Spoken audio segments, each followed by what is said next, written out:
अऊज़ुबिल्लाहि मिनश्शैतानिर्रजीम बिस्मिल्लाहिर्रहमानिर्रहीम वमन यकफुर बिल्लाहि व मलाइकतिहि व कुतुबिहि व रुसुलिहि वल यौमिल आखिर फ़क़द ज़ल्ला ज़लालन बईदा। इससे पहले दर्स में आपके सामने ईमान के 6 अरकान के बारे में हमने बताया था और मुक़द्दस कुरान मजीद में सूरा बक़रा में जो ईमान के अरकान जो 5 अरकान बयान हुए हैं उनको और साथ में एक रुकन और भी बयान किया था आपके सामने। आज इंशाअल्लाह आपके सामने कुछ तफसीली गुफ्तगू ईमान के बारे में करूँगा। पहली बात कि ईमान के अरकान जो 6 हैं उनमें से पहला रुकन अल्लाह ताला पर ईमान लाना। अल्लाह ताला पर ईमान लाना। ईमान का मतलब अगर आप ईमान की तारीफ़ और लफ्ज़ी माना देखेंगे तो ईमान की तारीफ़ ये की गई है कि आप तस्दीक बिल जनान दिल से मान ले और तस्दीक कर ले। दिल से मानना और तस्दीक करना, यकीन करना। उसके बाद इकरार बिल लिसान, ज़बान से इकरार करना, ज़बान से इकरार करना। उसके बाद अमल बिल अरकान, अरकान पर अमल करना। अमल बिल अरकान जैसे आपने दिल से मान लिया अल्लाह ताला की ज़ात मौजूद है, ज़बान से भी इकरार कर लिया और साथ में जब आप दिल और ज़बान दोनों चीज़ से आपने गवाही दे दी तो आपको एक काम और करना पड़ेगा कि अल्लाह तबारक व तआला ने अल्लाह के जो भी फ़राइज़ हैं, जिन कामों को अल्लाह तबारक व तआला ने करने का हुक्म दिया, जैसे नमाज पढ़ना, दिन में 5 औकात की नमाज को अदा करना, इसी तरह से रमज़ान शरीफ का रोज़ा रखना, ज़कात देना, हज करना, सच बोलना, ये सारी चीज़ क्या है, ये सारे काम आपको करना पड़ेगा, सारा करना पड़ेगा। और अल्लाह की ज़ात पर ईमान का मतलब ये भी है कि अल्लाह तबारक व तआला ज़ात और सिफात में एकता है। अल्लाह तबारक व तआला की ज़ात जैसी कोई भी ज़ात नहीं है, कोई भी ज़ात नहीं है। वो अकेला है और सिर्फ इबादत अल्लाह ही की करना है। अल्लाह पर ईमान लाने का मतलब सिर्फ इबादत अल्लाह ही की। सूरतुल फातिहा पढ़ते हैं कि इय्याका नअबुदु व इय्याका नस्तईन, या अल्लाह हम तेरी ही इबादत करते हैं, तेरी ही इबादत करते हैं, तेरी भी नहीं, तेरी ही इबादत करते हैं और तुझ ही से मदद तलब करते हैं। इसका मतलब इबादत सिर्फ अल्लाह की, इबादत सिर्फ अल्लाह की और मदद भी सिर्फ अल्लाह से। इसी तरह से ईमान में भी दाखिल है कि कायनात के जो भी निज़ाम हैं, जो भी सिस्टम हैं, इन सारे निज़ाम और सिस्टम को अल्लाह तबारक व तआला ने पैदा किया है। आसमान, ज़मीन, चाँद, सूरज और दूसरी मखलूक़ात जो हमारी नज़रों से ओझल है, इन सारी मखलूक़ात को अल्लाह ही की ज़ात ने पैदा किया है। और साथ में अल्लाह की ज़ात पर ईमान लाने का मतलब ये है कि अल्लाह तबारक व तआला, अल्लाह पर ईमान लाने का मतलब ये है कि अल्लाह ताला के अस्माउ हुस्ना जो बेहतरीन नाम हैं, या अल्लाह ताला की सिफ़तें हैं, उन सिफ़तों पर मिन ऐनिही हूबहू अमल करना पड़ेगा। जैसे अल्लाह तबारक व तआला की सिफ़त क्या है? एक देखना। देखना अल्लाह की सिफ़त है, अल्लाह ताला देखता है। सुनना अल्लाह की सिफ़त है, अल्लाह ताला सुनता है। इसी तरह से अल्लाह तबारक व तआला का हंसना, अल्लाह तबारक व तआला का हंसना भी हदीस से साबित है। साथ में अल्लाह तबारक व तआला के 2 हाथ भी साबित है। ये सब क्या है? सिफ़तें हैं। इन सिफ़तों को अल्लाह तबारक व तआला ने या फिर अल्लाह के हबीब ने सही अहदीस में जिस तरह से आपने बयान फरमाया उसी तरह से आपको बयान करना पड़ेगा और मानना पड़ेगा। लैसा कमिस्लिही शै व हुवा समीउल बसीर, कि अल्लाह तबारक व तआला के जैसे कोई भी, अल्लाह की ज़ात की जैसी कोई भी चीज़ नहीं है। आप किसी चीज़ की तस्बीह और मिसाल या आप मिसाल अल्लाह ताला की ज़ात के साथ नहीं फिट कर सकते हैं। अल्लाह ताला देखता है, अब कैसे देखता है हमको नहीं मालूम है, कैसे देखता है नहीं मालूम है, उसकी कैफियत नहीं मालूम है। जब कैफियत नहीं मालूम, सिर्फ इतना है कि अल्लाह ताला देखता है। अल्लाह ताला सुनता है, अब कैसे सुनता है अल्लाह ही को मालूम है, सुनता है। इस पर हमको ईमान लाना है। अब उसकी तरह सुनता है, बंदे की तरह सुनता है, मेरी तरह, ऐसी कोई भी चेमीगोइयाँ नहीं पैदा की जा सकती हैं और ना ही कुछ ऐसे शक और शुबहे पैदा किए जा सकते हैं। अल्लाह की ज़ात के साथ किसी ज़ात की मिसाल आप नहीं दे सकते हैं, वो एकता है। हम इस बात को आपके सामने इसलिए कह रहे हैं कि हम मुसलमानों में बहुत सारे फ़िरक़े, कदरिया, मुर्जिया, जबरिया, बहुत सारे मुअत्तला, ये सब बहुत सारे फ़िरक़े पैदा हुए। कुछ फ़िरक़ों ने अल्लाह की सिफ़ात का इनकार किया, कुछ लोगों ने तस्बीह दी कि अल्लाह ताला बंदू की इसकी जैसे देखता है, उसकी जैसे, बहुत सारी चीज़ें पैदा हुई, जिसकी वजह से मैं आपके सामने तफसीली बात बयान कर रहा हूँ। इसी तरह अल्लाह की एक सिफ़त क्या है? इस्तिवा अलल अर्श। अल्लाह ताला अर्श पर मुस्तवी है। मुस्तवी, अल्लाह अर्श पर मुस्तवी है। अब कैसे है हम इसको नहीं जानते हैं। इमाम मालिक रहमतुल्लाह अलैह से किसी ने सवाल किया था तो आपने कहा था अल इस्तिवा मालूम, कि अल्लाह अर्श पर मुस्तवी है, सबको मालूम है, हम लोग को मालूम है। मौल कैफियत मजहूल, और इसी तरह से अल्लाह ताला की कैफियत, वो कैसे इस्तिवा अलल अर्श है, ये मजहूल है, मजहूल है, कोई नहीं जानता है, अल्लाह की ज़ात ही जानता है। इसी तरह से इसके बारे में इंसान को सवाल भी नहीं करना है, सवाल भी करना ये बिदात है, नहीं कर सकते हैं। इसी तरह से अल्लाह ताला अर्श पर मुस्तवी, उस पर आपको ईमान रखना पड़ेगा।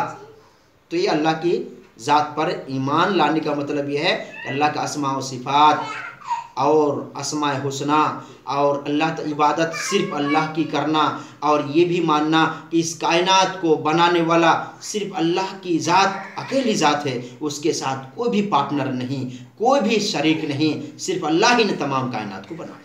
उसके बाद दूसरे नंबर पर अल्लाह के फरिश्तों पर ईमान लाना। अल्लाह के फरिश्ते ये अल्लाह ताला की नूरानी मखलूक हैं। अल्लाह के फरिश्ते अल्लाह की नूरानी मखलूक हैं। जैसा कि अल्लाह ने मुक़द्दस कुरान मजीद में फरमाया कि इनके काम के ताल्लुक से वयफ़अलून मा युमरून, फरिश्ते वही काम करते हैं जिन कामों को करने का हुक्म अल्लाह ताला ने दिया है। यानी अल्लाह ताला के फरिश्ते अल्लाह ताला के ज़र्रा बराबर भी नाफरमानी नहीं करते हैं, ज़र्रा बराबर नाफरमानी नहीं करते हैं, और अल्लाह की तस्बीहात पढ़ते हैं, अल्लाह की तहमीदात पढ़ते हैं, हमेशा अल्लाह ताला की तस्बीह और तहमीद पढ़ते रहते हैं। और साथ में कि फ़रिश्तों की गिनती अल्लाह के अलावा, यानी फ़रिश्तों की तादाद अल्लाह के अलावा किसी को नहीं मालूम है कि फ़रिश्ते कितने हैं, ये किसी को नहीं मालूम है। क्यों? अल्लाह ताला ने मुक़द्दस कुरान मजीद में या फिर प्यारे हबीब मोहम्मद रसूलुल्लाह सल्लल्लाहु अलैहि वसल्लम ने सही हदीस में इसको बयान नहीं फरमाया। हाँ, मशहूर फरिश्ते 4 हैं, 4 मशहूर फरिश्ते हैं जिनके नाम हम सभी को याद है। यानी फरिश्तों पर ईमान लाने का मतलब अल्लाह ताला की नूरानी मखलूक हैं और वो हमारी नज़रों से ओझल हैं। इनकी तादाद और गिनती के बारे में अल्लाह ही को मालूम है। और फरिश्ते अल्लाह तबारक व तआला की तस्बीह और तहमीद बेगर थके हुए, यानी कोई भी थकावट महसूस नहीं करते हुए वो तस्बीहात और तमहीदात ये सब पढ़ते रहते हैं। तीसरा रुकन अल्लाह तबारक व तआला की किताबों पर ईमान लाना। अल्लाह की किताबों पर ईमान लाने का मतलब ये है कि अल्लाह तबारक व तआला ने वक्तन फ़ौक़तन नबी और रसूल के ज़रिए से अल्लाह तबारक व तआला ने किताबें नाजिल की है, किताबें नाजिल की हैं। अब कितनी किताबें नाजिल हुई इस बारे में भी कोई हम ठोस नहीं बता सकते हैं कि इतनी हुई इतनी हुई। जितनी भी हुई उन किताबों पर ईमान लाने का मतलब ये है कि वो किताबों को अल्लाह तबारक व तआला ने नाजिल किया था, उस वक्त ज़रूरत थी, ज़रूरत के मुताबिक अल्लाह ने नाजिल किया था। वो सब अल्लाह तबारक व तआला की नाजिल करदा किताबें हैं और वो बरहक हैं। उनमें से 4 सहीफ़ों का तज़किरा जो नाम के साथ में है, तौरात, जबूर, इंजील और मुक़द्दस कुरान मजीद, ये 4 का नाम है। बाकी और भी सहीफ़े अल्लाह ने फी सुहूफ़ इब्राहीम और मूसा, जैसे सूरा हम आला पढ़ते हैं, इब्राहीम अलैहिस्सलाम का सहीफ़ा और मूसा अलैहिस्सलाम के सहीफ़े का तज़किरा है। तो सहीफ़ा इब्राहीम अलैहिस्सलाम को अल्लाह ने जो सहीफ़ा दिया था उसका नाम नहीं याद है। तो अल्लाह तबारक व तआला किताबों को नाजिल किया था नबियों के ऊपर। हाँ, अल्लाह की किताबों पर ईमान लाने का मतलब ये भी आपको मानना पड़ेगा कि अब जो कुरान मजीद है ये अटल है, ये हाकिम है। तमाम किताबों की हुकूमत कुरान आके ख़त्म कर दिया, कुरान ने आके ख़त्म कर दिया। अब आपको अमल सिर्फ़ और सिर्फ कुरान मजीद ही पे रखना पड़ेगा और करना पड़ेगा। चूँकि इसकी वजूहात और इसकी वजह यह है, आप जानते भी हैं कि पिछली किताबों में तहरीफ भी हो गई है और तहरीफ होने के साथ साथ वो रद्दो बदल कर दी गई है, असली हालात में वो किताबें नहीं हैं। और सबसे बड़ी बात है कि अल्लाह ने मुकद्दस कुरान मजीद नाजिल कर दिया, अब इस कुरान के बाद किसी और किताब की ज़रूरत नहीं है। उसके बाद चौथा रुकन, अल्लाह के फरिश्तों पर, अल्लाह ताला के नबियों पर ईमान लाना, नबी और रसूल, अल्लाह के रसूलों पर ईमान लाना। अल्लाह के रसूलों पर ईमान लाने का मतलब ये है कि अल्लाह तबारक व तआला ने अल्लाह के खास बंदों को, अल्लाह के खास बंदों को वही के ज़रिए से किताब देकर नबी और रसूल बनाकर अल्लाह तबारक व तआला ने दावत और तबलीग का हुक्म दिया और कहा कि फला फला कौम में चले जाओ, फला बस्तियों में चले जाओ और वहाँ पे जाके दावत और तबलीग करो। ये नबी, जिन नबियों को अल्लाह ने नबी नबूवत और रिसालत से नवाजा, ये तमाम अंबिया किराम और तमाम रसूल अलैहिमुस्सलाम बरहक हैं, उनकी रिसालत पर हमको ईमान रखना है और ये भी मानना है कि अल्लाह तबारक व तआला उनको नबी और रसूल बनाकर भेजा था। और साथ में ये भी है कि अब नबी और रसूल के कितने दुनिया में आए। एक ज़ईफ़ हदीस पेश की जाती है कि कमोबेश 1,24,000, या फिर हम अपनी मसाजिद में अपने खुतबा को और आलिमों को तकरीर करते हुए भी सुनते होंगे कि वो फरमाते हैं, बयान फरमाते हैं कि कमोबेश 1,24,000 पैगंबर दुनिया में तशरीफ़ लाए। कोई सही हदीस नहीं है इनकी तादाद कि कितने नबी और रसूल दुनिया में आए, अनगिनत आए। अल्लाह के सिवा किसी को नहीं मालूम है कि कितने नबी और रसूल को अल्लाह तबारक व तआला ने दुनिया में भेजा है। हाँ, 25 नबियों का तज़किरा अल्लाह तबारक व तआला ने मुक़द्दस कुरान मजीद में नाम लेकर तज़किरा फरमाया। 25 नबियों का तज़किरा नाम लेकर अल्लाह ने कुरान मजीद में किया है। बकिया अनगिनत नबी और रसूल अल्लाह तबारक व तआला ने भेजा। इसी तरह से 5वां रुकन, क़यामत के दिन पर ईमान लाना। क़यामत के दिन पर ईमान लाने का मतलब ये है कि आपको ये मानना पड़ेगा कि एक दिन ऐसा भी आने वाला है, एक दिन ऐसा आएगा कि इंसान ने दुनिया में रह के जो भी अमल किया है, किसी ने अच्छा अमल किया, किसी ने बुरा अमल किया, इन सारे अमल का जायज़ा अल्लाह तबारक व तआला कल क़यामत के मैदान में क़यामत कायम करके अल्लाह ताला आपका अमलों का जायज़ा लेगा, आपके सामने नामाए अमाल को हाजिर करेगा और अल्लाह ताला हिसाब लेगा। और वो बदले का दिन होगा, बदले का दिन होगा। और उस दिन अल्लाह तबारक व तआला हिसाब व किताब लेने के बाद जन्नती को जन्नती में और जहन्नमियों को जहन्नम में अल्लाह तबारक व तआला डालेगा। और साथ में क़यामत के दिन पर ईमान लाने का मतलब ये है कि अज़ाब कब्र के ताल्लुक़ से, कि मरने के बाद दोबारा ज़िंदा किए जाएंगे। साथ में कब्र की जो नियामतें हैं या कब्र में जो अज़ाब अल्लाह तबारक व तआला देते हैं, इन सारी बातों पर ईमान लाना है कि क़यामत आने वाली है, आएगी और क़यामत होके रहेगी और ये पूरी दुनिया दरहम बरहम हो जाएगी। इस दुनिया का जो भी निज़ाम हम और आप देख रहे हैं, ये सिस्टम और निज़ाम भी दरहम बरहम हो जाएगा। उसके बाद आखिरी रुकन तकदीर के अच्छी और बुरी होने पर ईमान लाना है। तकदीर के अच्छी और बुरी होने पर ईमान लाना है।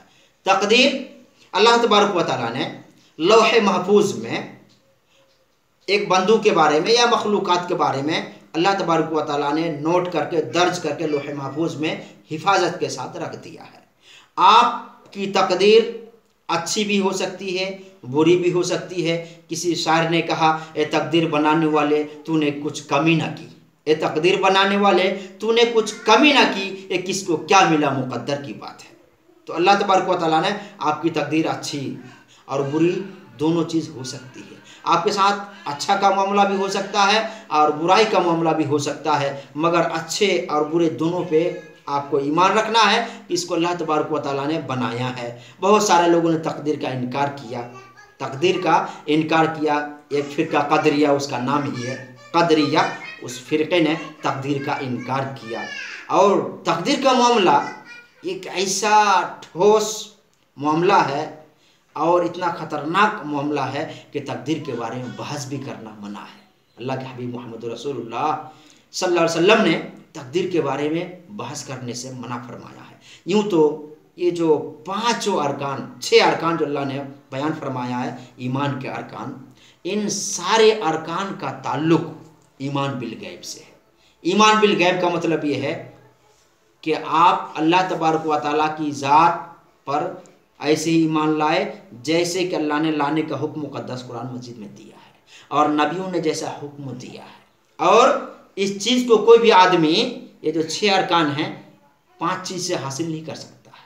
यानी द 5 सेंसेस के ज़रिए से, हवा से खमसा के ज़रिए से अगर कोई आदमी ये कहे कि अल्लाह तबारक व तआला को हमने नहीं देखा, हमारे फीलिंग में आनी चाहिए, यानी बहुत सारी चीज़ें हैं, तो इन सारी चीज़ों युमिनून बिल गैब का मतलब हुआ कि अल्लाह तबारक व तआला ने जिन बातों को बयान फरमाया है या अल्लाह के हबीब ने जिन बातों को बयान फरमाया, उन बातों पर वैसे ईमान रखना जैसा कि अल्लाह ने बयान फरमाया और अल्लाह के हबीब मोहम्मद रसूलुल्लाह सल्लल्लाहु अलैहि वसल्लम ने बयान फरमाया है। इसलिए हम में से हर शख्स को चाहिए कि अल्लाह की ज़ात पर ईमान रखने के साथ साथ, ईमान के साथ में आपको अमल भी करना पड़ेगा और साथ में आपको तकालीफ बर्दाश्त करनी पड़ेगी। आखिर में अल्लाह से दुआ करता हूँ कि अल्लाह तबारक व तआला हम में से हर भाई को हर हाल में ईमान के इन अरकानों पर हर हाल में अमल करने की तौफीक अता फरमाए। अस्सलाम वालेकुम।